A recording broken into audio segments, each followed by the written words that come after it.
to find the pick on stealing away Bravo. He was down so having B and C. Why did he leave the stronghold?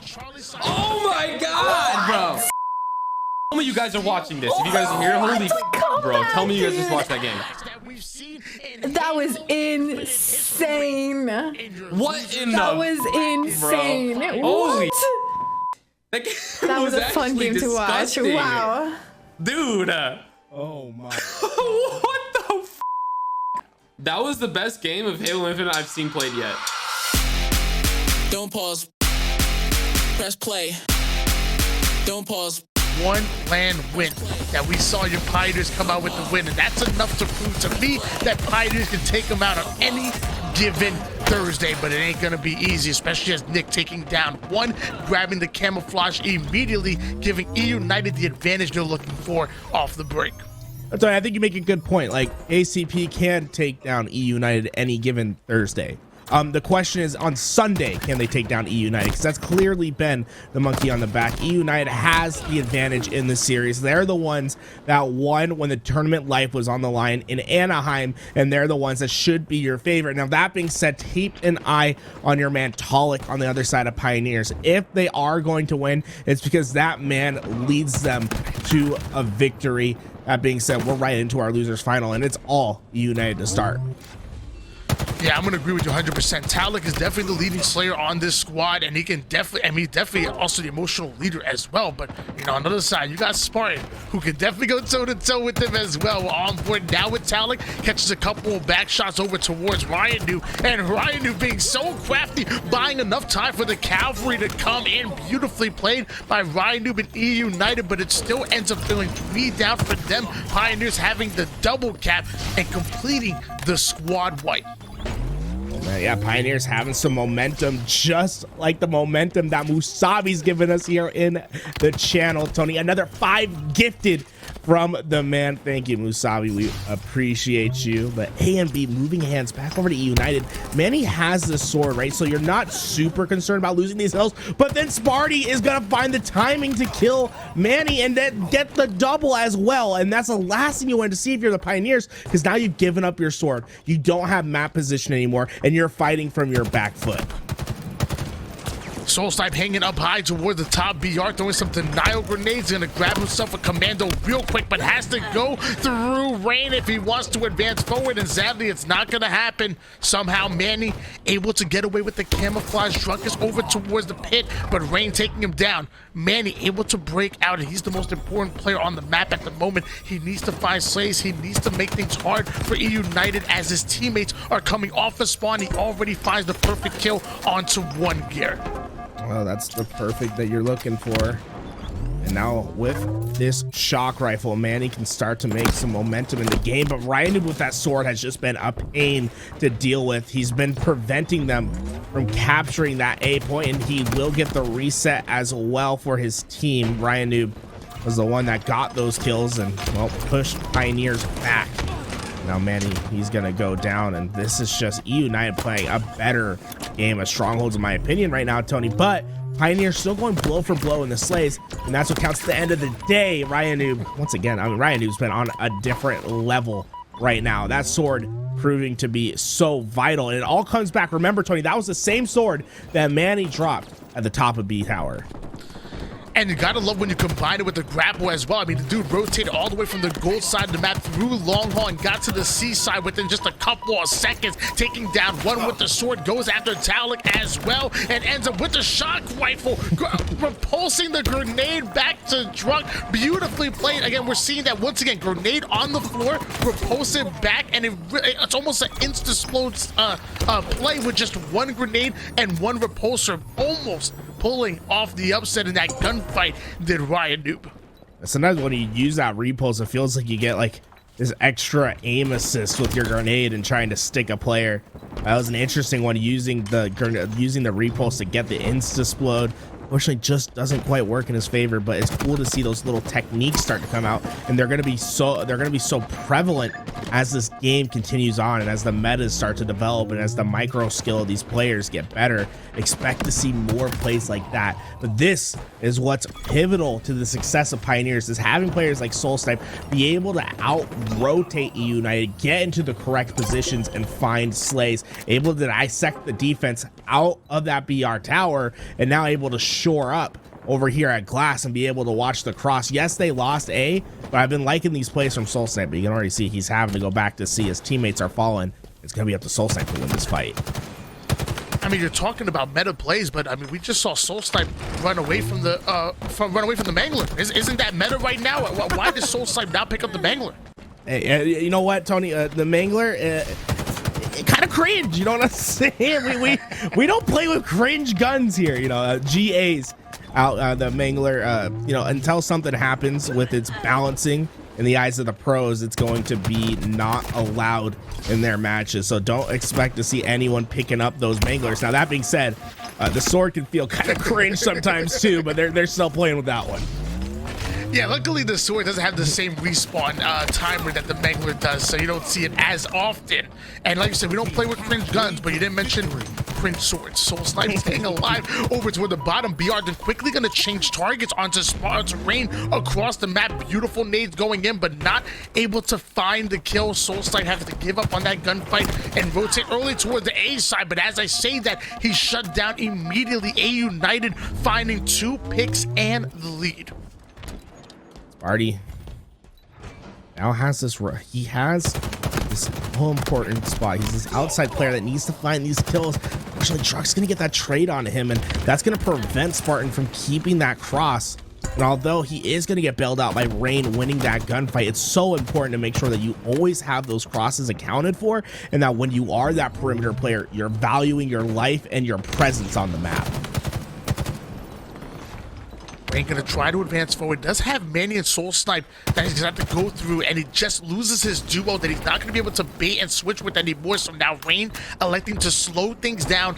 He's really important. He needs to find at least one slay. Soulsnipe throwing an excellent nade, denying access over towards that BR tower. Talik off the screen finds the backsmack on the King Nick, and it looks like Rain does end up taking down Soulsnipe, and now gonna go in for the challenge onto Drug. Ends up getting the double kill and killing spree before going down. Beautifully played by Rain. Pioneers go 2 down, but that was made possible by Rain LG. Well, Sparty letting his nades rain down as Nick able to find the kill with the assist. Sparty throwing that long nade from across the map, and he will be able to find one. He's looking for the next on Druck, using that repulse to keep him at arm's length, and will be able to survive with minimal damage. Spartan looking absolutely different this time around, dissecting Pioneers, finding kill after kill, and we were seeing a very even game slays wise at the beginning of this game, Tony, but eUnited has completely run away with it.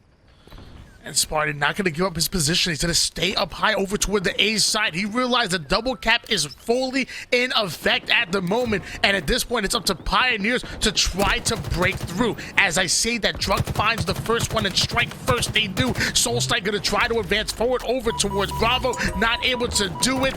Nades start to fly in. They need the slays, and they put eUnited 3 down. This is what Pioneers need. It's 236 points and counting for eUnited, and Pioneers need to get into a base right now.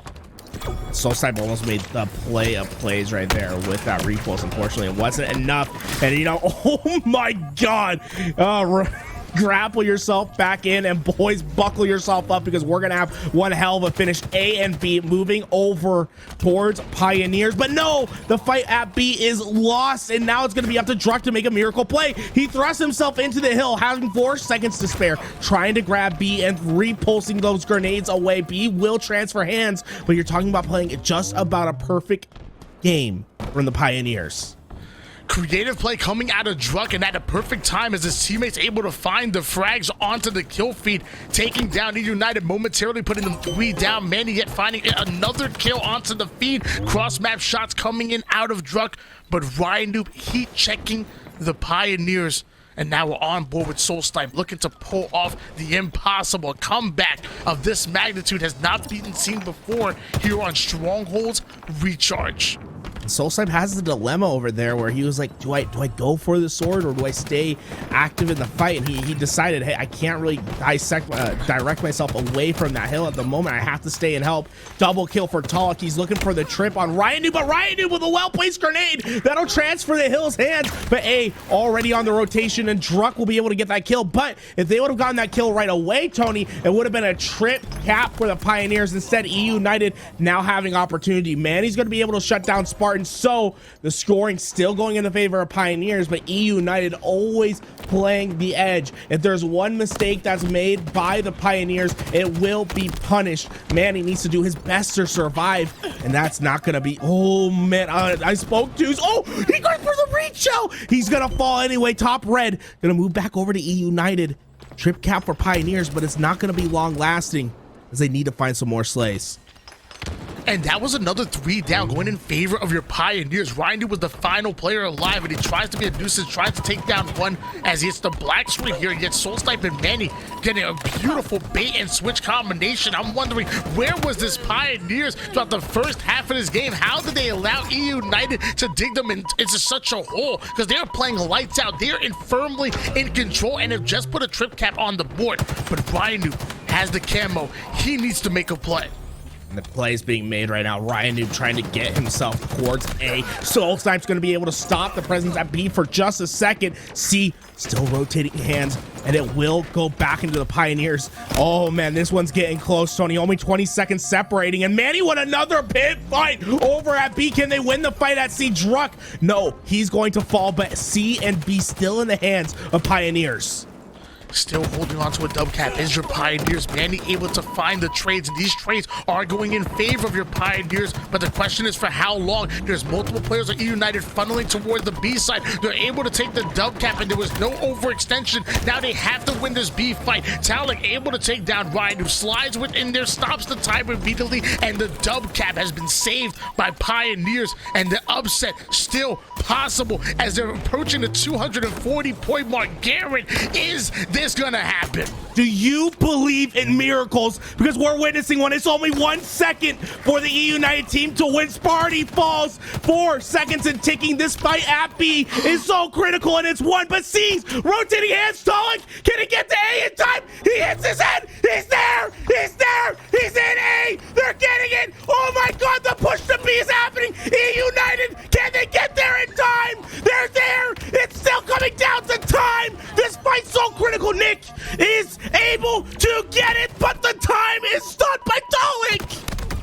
Talik slides in there and now going to go after B. Ends up finding the pick onto Sparty, stealing away. Bravo is Talik. He was down to 1 shot, and that was your opportunity. They're not able to do anything about it. They rotate over toward the Charlie side. The trip cap going in favor of your Pioneers, who steal away game number 1. One of the greatest comebacks that we've seen in Halo Infinite history in your losers bracket finals.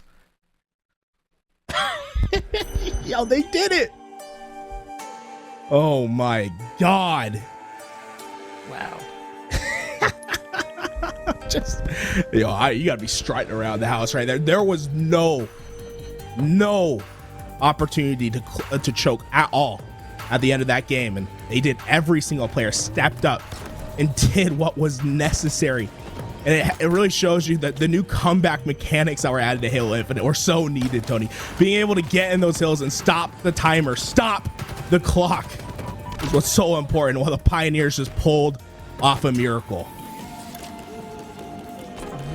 We need to break down the final 3 minutes of that game. Is that what it was? Was it only 2 minutes? Because, man, the Pioneers legitimately had to play perfect Halo. Every micro decision they made was adding to their lead, and they couldn't give up anything. It was 246 points in the favor of eUnited as they climbed back in. I want to say it might have been, at one point 240 to maybe like 160, and that comeback was absolutely incredible. Every single life, every single decision mattered for Pioneers to pull off that comeback.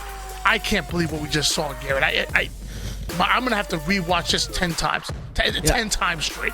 I mean, we're talking about like what, 15 seconds of in-game ticks, and it was like a 2 minute like swing between these teams. I mean, what a comeback from the side of KCP. That literally perfect. This is Halo, you know what I'm saying? That's what we do this for. It's for moments like that, and you will not see another game like that for, let's say, another like 200-300 games. Don't pause. Press play.